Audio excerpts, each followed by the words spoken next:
there, I'm Lily Birdsong and this is Queer Stories, where we go and talk about everything from film, TV, to novels and video games, and sometimes even current events in history that I think are interesting and relevant to the stories of queer people.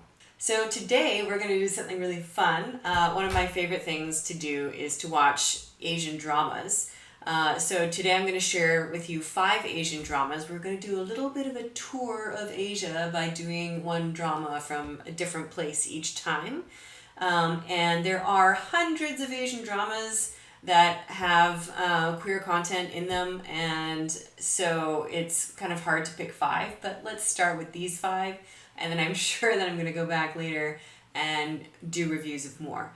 I will link in the description some links where you can find more information about each of these dramas. So hopefully you watch them because I think they're great. We're going to start our journey through Asia in Korea, which is actually really surprising because we don't normally see a lot of queer content coming out of Korea.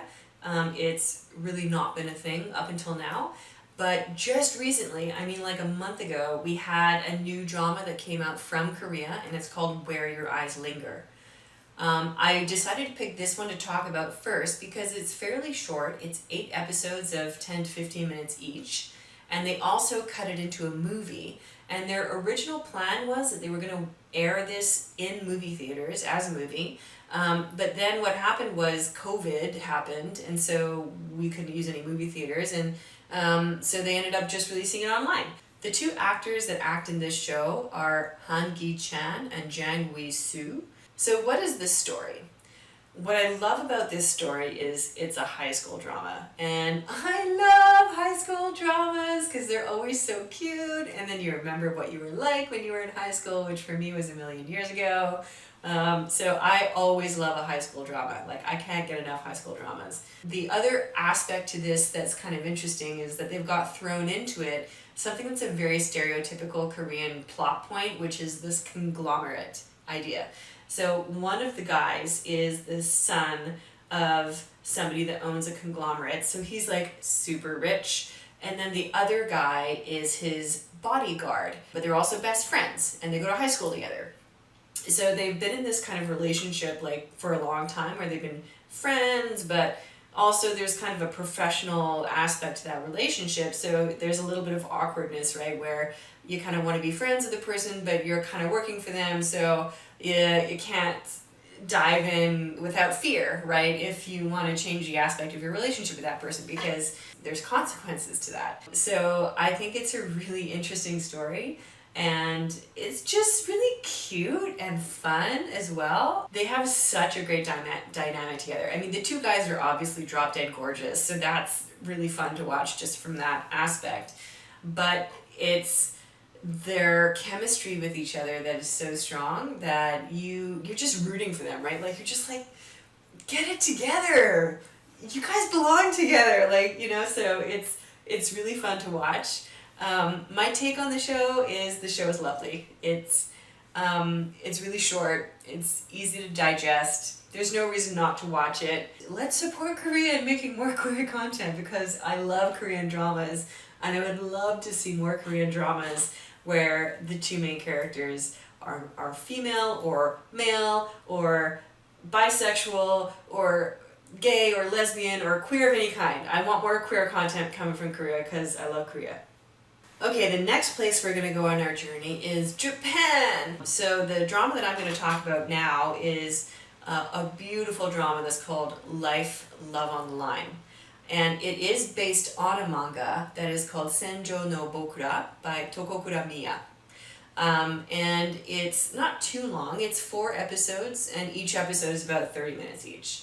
One of the exciting things about this show is that it is a Viki original production. So you know how like Netflix makes Netflix original productions? Viki is now making their own productions, which I think is really exciting because when online streaming platforms start creating their own content, they're not shackled down by some of the restrictions that you would normally see happening in content that's made for major broadcasters, right? So they can go around some of those rules.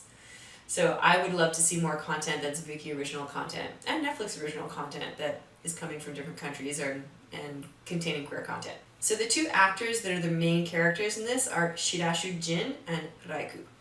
So the story for Life, Love on the Line is really this epic journey through the lives of these two characters.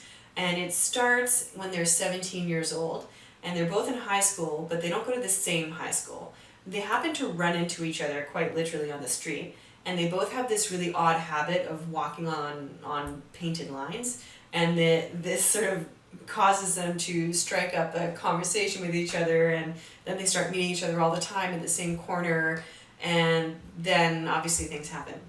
I think the really nice thing about this show that makes it so much fun is the difference between the two characters' personalities. So you've got the one character that we would stereotypically call like tsundere, very cold on the outside but full of feelings on the inside. So he's like really quiet on the outside, but he's holding in all of this emotion. And then you've got the other guy that is bubbly and happy, and he's talking all the time and smiling. They're very yin and yang together, which is so nice, right? And they complement each other very well, which makes them such a good match. The guy that is the more cold guy at relatively the beginning of the story kisses the other guy. And then this is what starts this whole thing. So it's like this explosion, like he can't hold it in anymore. He kisses him. And then we go on this epic journey through their whole life. We start with them at 17, and then we see them at 19, and then we see them in their 20s, and the story eventually ends when they're in their 30s. And obviously this whole journey is not without difficulties. It delves into concepts like family expectations and societal expectations. So I think that's something that all of us can relate to, no matter whether you're queer or not, but especially if you're queer, right? Well, like when you're growing up, you're like, what are my parents going to think if I come out? And sometimes your parents have expectations of what job you should be doing, and you might not like their idea of what your life should look like. Like you want your life to look a certain way, and your parents have different expectations of you. So that is one of the main themes of this series, is sort of just going into the battle to discover the self and discover what it is that makes you personally happy. So my take on it is that this story is a beautiful journey through life. I am going to be going back to this again and again as one of my comfort dramas because it's just so beautiful, and it has so many moments in it where the guys are just so cute and you just want to bubble wrap them up and like give them hugs, right? And they're just so in love with each other that you're like, oh, I wish I could have that in my life. So I think it's a story that's going to make you smile, it's going to make you laugh, and it will make you cry. But that's okay, because it wouldn't be worth it without that kind of pain, right? Like you got to go through the pain in order to realize what it is that you really want in life.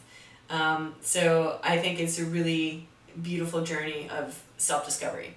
I also just want to mention that I used to live in Japan, so for me it was particularly nostalgic watching this show, because looking at their high schools and the architecture and the food they eat and the places they go, it just makes me still so nostalgic. So, it's like Natsukashi! So the next place that we're going to go on our journey is Taiwan. Taiwan is an interesting place because it doesn't have all of the same broadcast restrictions that they have in China. So you'll often see content coming out of Taiwan that is a lot more open about its queerness than you would see coming out of China. And we'll talk about China again a bit later. The story that I want to talk about today is my favorite Taiwanese drama, which is History 3 Trapped.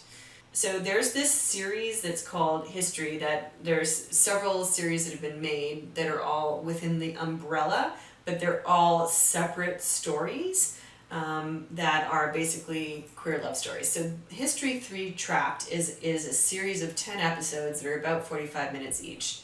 The two main actors in this series are Zhu Junhao and Wu Chen Yang. It is a cop versus gangster show, which I think is really exciting. So basically there's a cop whose name is Meng Xiaofei. He has this interesting backstory where his mentor ended up getting killed by this gangster group.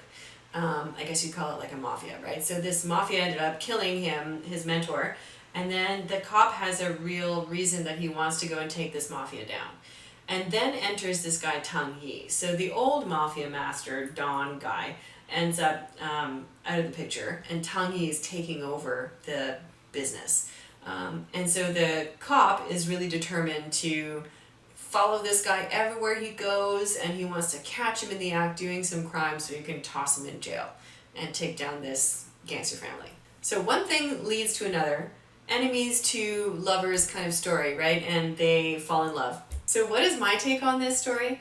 I absolutely love the fact that it is not just a story about the romance between these two guys, but that there's a real plot and there's a real backstory, and that you could see this exact show being made with straight characters, or you could see this exact show being made with gay characters. And I would love to see more series like this, because sometimes I feel like when we look at queer content, that we're only seeing queer content that's made specifically to talk about the romance, and that I would just love for us to see all kinds of stories with gay characters in it, right? Or lesbian characters or bisexual characters.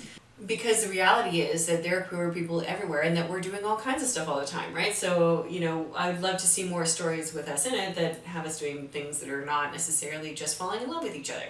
I really love that about this series. In fact, one of my favorite novels, and we'll get into novels in a different session, but one of my favorite novels of all time that is a gay romance novel is about these two FBI agents. And if they made this into a TV series, I swear to God, I would ascend and go to heaven. My spirit would leave my body because I would be so excited. And I'd love to see more shows that are made like that. So I'm giving them an A+ thumbs up for having a great plot. The only downside that I have for this story, and this is a very personal thing for me, is that I just didn't feel like the chemistry was super great between the two main characters. I felt like it was a little bit awkward or a little bit forced at times, but I know that there's other people that will completely disagree with me about that, so take that with a grain of salt, watch the show anyway, and tell me in the comments, did you think that their chemistry was really great together, or did you think that there was something a little bit forced there? Let me know. So the next place that we're going to go on our tour de force of Asian dramas is Thailand. You could not have a discussion about boys love in Asia without including Thailand, because they make some absolutely fantastic productions. So far, I've only watched a handful of them, and I plan to watch more Thai series as we go along. But I chose the one that not only that I like the best, but that has received so much acclaim this year, and that's Untamed, the series. This show you can actually watch on YouTube. All of it is English sub on YouTube available. It's starring Mew and Gulf. I don't know how to pronounce their last names, you have to forgive me. It's a little bit intimidating, but I will put their full names up on the screen so that you can see. And then it's got 12 episodes of about 50 minutes each. And the most exciting thing about this show is that everybody loved this show so much that there's actually going to be a second series that's coming soon. So you're going to get a second season in the series. So the story is that it's a college story. So you've got two guys who end up being thrown in together as roommates just completely randomly. And one of them is a more of a kind of a jock, like he's into sports, he plays soccer, he's studying engineering, and then you've got the other guy who is studying music, and he's just a little bit more, I'm not going to use the word sensitive because that makes it feel frail, and he's not frail, he's a very strong character, but he just has that kind of artsy feeling to him, like he's interested in thinking about life. So you get these two guys thrown together, and at the beginning they seem like polar opposites. And then you've got an extra layer thrown in, which is that type, who is the jock. He experienced something in his youth that led him to be homophobic, and quite homophobic. And then Tharn comes out to type, tells him right away, I'm gay. So he knows as soon as he's rooming with him that he's rooming with a gay guy. And then Type, because he's homophobic, has this horrible reaction, right? Like, freaks out, says I have to move, I can't stay with this guy, I'm gonna have to get an apartment off campus or whatever. And then there's various different things that happen, and the two end up staying together as roommates. So it's really about their journey from being in a hate relationship with each other to being in a love relationship with each other. And part of that is untangling what happened in Type's past. And the thing I really like about this story is that it touches on something we don't talk about a lot, which is that sometimes when people are homophobic, they are that way because of something that happened to them. And I think it's really important that when you meet somebody who's homophobic, that you don't just assume that that doesn't come from anywhere. And I think that is what I really loved about Tarn's character in this story, is he doesn't make that judgment on Type. He gives him this space to kind of explain his own past, and it also really helps Type to grow as a person and to get over that. And when he starts having feelings, or when they start having feelings for each other, it is just this beautiful kind of discovery of what it is that makes us think the way that we think. And so I think it's a thought-provoking show from that perspective. It's not necessarily what I would call a lighthearted show, but it does have a lot of really lighthearted moments in it. So I would say, it's something that you should really watch. And they just have such good chemistry together, these two guys, they really, it really reads really well on screen. And so I think you would enjoy watching this show. For my personal take on it, I have to admit, when I first started watching the first couple episodes, I was like, oh my God, I can't take this homophobia. Like, I can't watch it. And I thought I was going to just abandon the show halfway through and be like, I'm just going to go watch something else. But once I stuck in there and I saw the whole thing that they were trying to portray, I really got into it. And in particular, Tarn's personality is so incredibly loyal, and I just love that. Like, if you had a guy like Tarn in your life, you would never date anyone else. Like, he's just fantastic. And so it had so many cute moments that made me go, oh, and then I can't wait for the second season. So you should definitely check this one out. Okay, last but not least, we're going to talk about my favorite. Okay, so nobody who knows me either in real life or online has been able to avoid my obsession with this show this year. And this show is from China. So let's go to China. So the show I'm going to talk about is The Untamed, also known in China as Chen Qingling. And this was originally aired on Tencent, but nowadays you can watch it on Viki or on Netflix if you want to see the English translations or English subtitles on it. And the two actors that star in this are Xiao Chen and Wang Yibo, and oh my God, they're so good. Like, so good! So it's pretty long. Like, you really have to invest yourself in this show. And don't get intimidated by how long it is if you haven't seen it already, but it's 50 episodes of 45 minutes each. So you are in it for the long haul if you start this show. It's also based on a novel, and the novel was called Modao Zushi, and it was by Mo Xiang Tong Shu, which normally we just say MXTX for short. So what is the story of The Untamed? Like, I don't even know how to describe this story. I bet there are people that could describe this story so much better than I can. But basically, it's set in a fictional world that is sort of like ancient China, but then you throw in magic on top of it. So these people are cultivators, that's what they're called, and then they wield magical powers that can help them to kind of stabilize the universe. So of course you've got people that are trying to do bad things and wield negative energy and take over the world and dominate everything.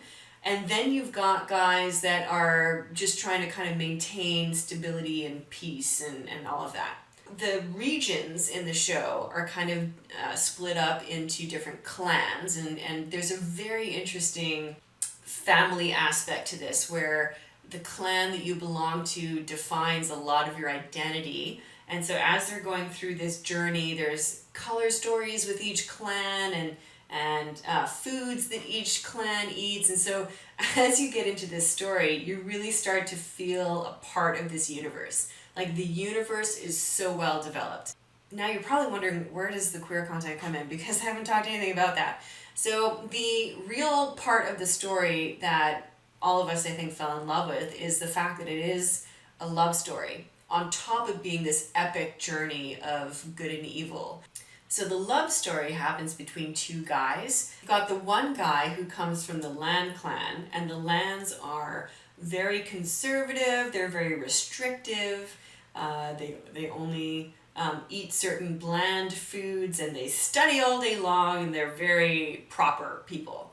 And then you've got the other guy who is actually an orphan, so his parents have both died, and then he gets raised in the Jang clan, which is a clan that is based on these wanderers that believe that you should do what you want to do and be who you want to be. And then on top of it, this guy develops a form of dark magic that he uses for good. And then everyone turns on him because they're like, you shouldn't be using that dark magic, even if you're using it for good, because it's based on kind of dead bodies and zombies and all of that stuff. So it's really, really intricate and really cool. And it's just a very exciting story. Like, I can't even. I do have to tell you, though, you have to get past the first 2 episodes. So if you haven't seen this show yet, don't put it down until you get past the first 2 episodes, especially if the first episode is really confusing. You just watch it and accept that you're not going to understand what's going on. Just say to yourself, it's okay, I will understand this later. And then afterwards, when you get, because it's sort of like, it's like the end of the beginning, and then it's going to return to that ending later on, and you're going to understand it better the second time around. So if you accept that you're not going to understand the first episode when you watch it, it will be really a lot more meaningful by the time it actually reaches that place in the storyline.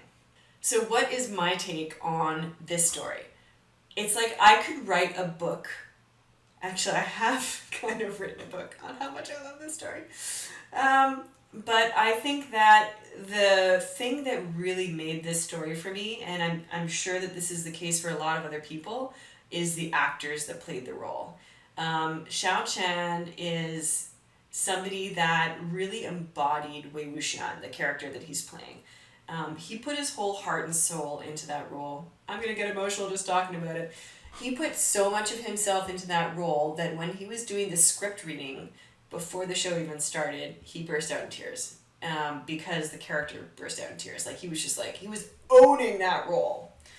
And he's a little bit older. He, at the time that he was filming it, he was 26 years old. So he's 6 years older than the other main actor. You would not be able to tell that there's like an age difference between them because he's got this very youthful personality. And then the other guy, Wang Yibo, is, I feel like I relate to Wang Yibo a lot in real life because we both ride motorcycles and we're both a bit more stoic and introverted, and yet we love to be in front of other people.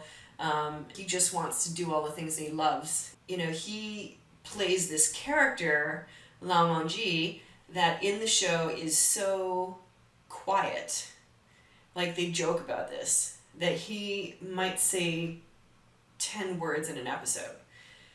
So this young guy, who at the time that he was filming it was 20 years old, had to figure out how to act without using words, because you'd think, oh, it's easy, he doesn't have to memorize any lines, but the reality is he's got to tell the entire story through his eyes, through, like, you get to see the entire ocean of emotions through these little minute micro expressions that the guy does in his eyes. And when he smiles, he's not allowed in the show to smile more than like that. Like, that's what he's allowed. I literally, the first time that I Googled these guys in real life after the show, I Googled who's the actor who played Lan Wangji, because I wanted to know what it looked like when he smiled. I was like, I want to see his bloody teeth. I haven't seen his teeth once in 50 episodes. So I wanted to see what he looked like when he smiled. And then I was like, okay, who is the actor who plays Lan Wangji? And then I discovered Wang Yibo. And then I discovered all the behind the scenes footage of these two guys just having the time of their lives. They had so much fun recording this show, and you can tell that they built a really beautiful friendship together. So I just fell in love with them. I fell in love with the characters. The other thing I just want to mention really quickly about the show, because I'm talking about it a lot. I mean, I could probably do an entire episode just on this show. But the other thing that I want to mention is that this was the most popular drama in all of China last year. So everybody that you talk to, anywhere that you go in China, will know this drama. And that is huge for a drama that has a gay love story as the main sort of people in the show. Because in China, they actually are not allowed to broadcast content that has overt gay characters in it. So what they had to do, and if you read the original novel, it's full-on sex scenes, like there's no ambiguity there, right? But when they did the show, in order to get it past the broadcast, they had to limit the interactions between the two guys so that they don't, they don't kiss once in the show. They do hold hands a few times, kind of on the sly, but you'll notice it when you're looking out for it, like cute little pats on the hand and stuff like that. But it's really all the expression in their eyes when they look at each other. It's so full of love. And they basically, by the end of the show, everyone likes to joke that they're married with a kid because they adopt somebody in the show. And it's just, when was the last time that you saw the number one show in the entire country be a story where it's two guys basically married with a kid in ancient China with magic? So I think if you have not seen this show yet, you are really missing out. And you should get on Netflix right now and look up The Untamed, because everybody has Netflix and there's no reason why you shouldn't have watched this show already. So watch it. Okay, so that's it for today. I spent a bit more time talking than I meant to, but hopefully you had some good information that you're able to learn, and if you haven't seen all of these dramas yet, that you watch them soon. If you liked what I did, give it a like, and if you want to see more of this type of content, go ahead and subscribe.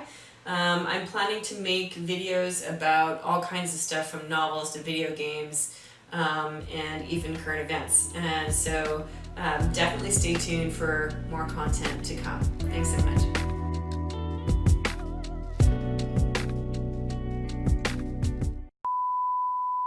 So what is this story? The really exciting thing for me about this story, sorry about my cat, it's going to be in this story. What are you doing? You want to be in the video? Say hi to everybody. Hi, everybody. Oh my God. I have cats. This is one of them. This is Baby. Okay, you go over there then. You're too fat. You got such a fat bum. Sit down. There you go.